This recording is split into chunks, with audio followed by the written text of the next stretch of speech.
Hello everyone and welcome to my review of Sheepy Time, the game where you are going to be collecting yawns and pillow points and trying to get them to overlap as they come from opposite ends of the score track. It's a sort of push your luck style game as you're moving round as a sheep, jumping over a fence, being chased by a nightmare. Well, let's see how it plays and then I'll give you my thoughts.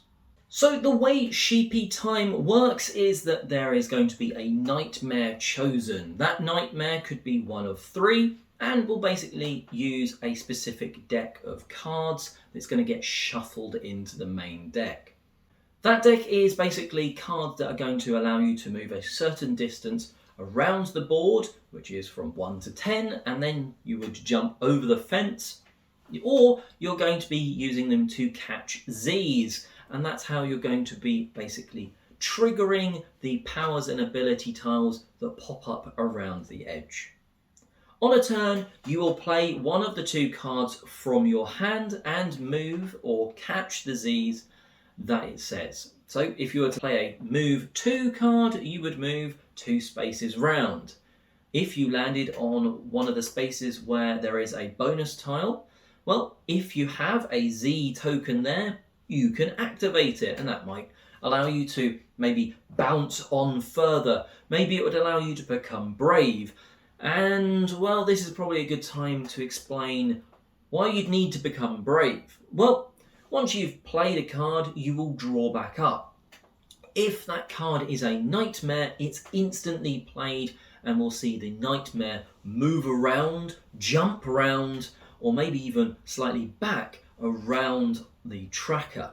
If it ever lands or walks through your space, well, you're going to get scared. And if you get scared and then it happens again, you wake up and you are eliminated from the round. The other way for you to be eliminated is if the nightmare makes it all the way around and should be jumping over the fence itself. So there really is an end to each round where you could be pushing your luck to the absolute maximum. When you manage to jump over the fence, you are given a choice. Do you want to continue, or do you want to say that is enough for tonight? Well, if you choose that, you come out of the race, but your points, your yawn points that you are getting for jumping over that fence, 5 points each time, well, they are secure. And any other points that you'd managed to get that round for yawns, well, then the other players will be continuing to go round, collecting points and maybe overtaking you. Maybe they're eliminated, maybe they're not. When everyone is either retired out or eliminated, well, you work out if anyone's won. Some will have won if they have managed to get their yawn point track marker past where their pillow is. And the pillow will be going down from the top of the tracker while the yawns are going up.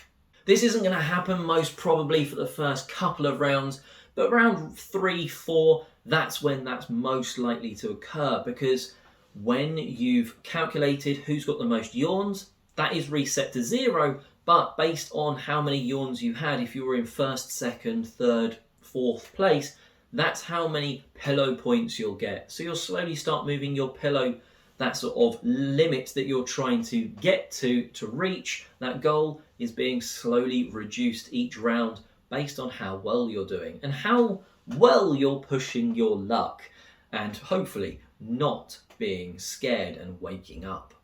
You keep playing rounds until someone has won and then they are the Sheepy Time winner. So before I give my thoughts, this is a review copy from AEG, but of course, you know, they're not paying me for the review and they are not paying me to say anything in particular.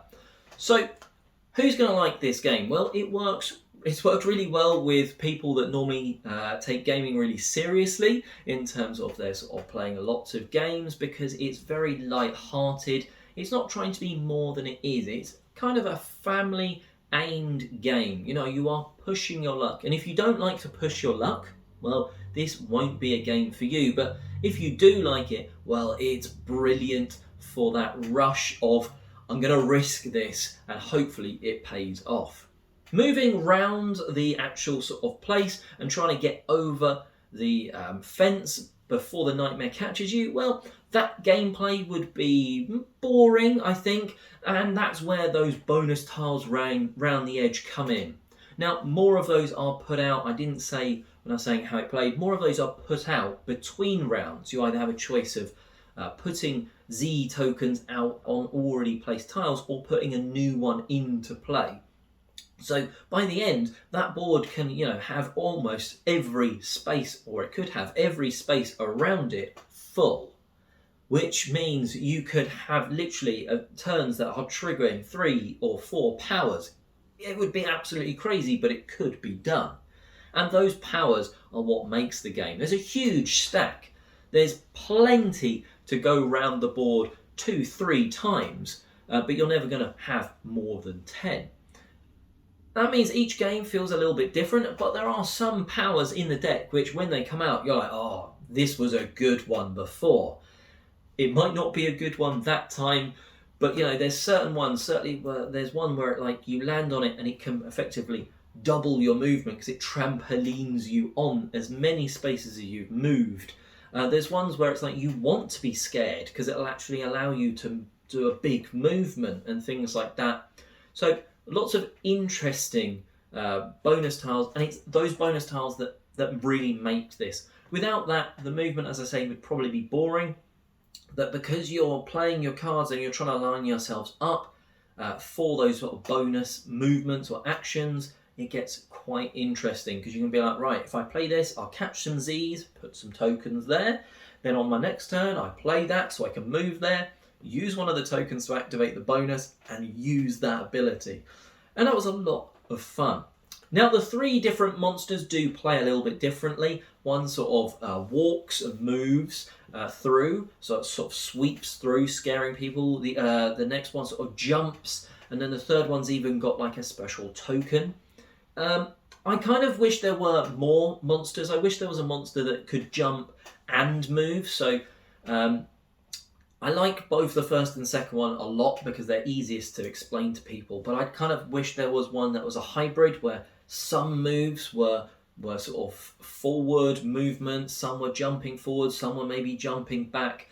I think that could be quite interesting. But without that, you've still got sort of 3 slightly different feeling monsters, nightmares to deal with. The card quality and the general component quality is good. It certainly looks interesting and fun on the table. With the sort of the nightmare and the little fence that's sort of vertical, people definitely see this game and sort of question, what are you playing? It's not because necessarily it looks stunning, but it looks unique on the table at least, and makes you want to go and sort of work out what's going on. Like I say, if you are sort of a family gamer that's really, you could have people pushing their luck, this is definitely going to balance sort of an adult against a child or just a non-gamer against a gamer, because it's push your luck. You can always push your luck too much and it will come back to bite you in this, in terms of you'll be woken up and you won't get any points. But yeah, we've really enjoyed Sheepy Time. I don't think it's getting sort of much love. I don't know why, because I think it could be great for a lot of people. But, let us know in the comment section below. What do you think of the game? How do you think it looks? And all that jazz. And until next time, I'm Oliver East, signing out.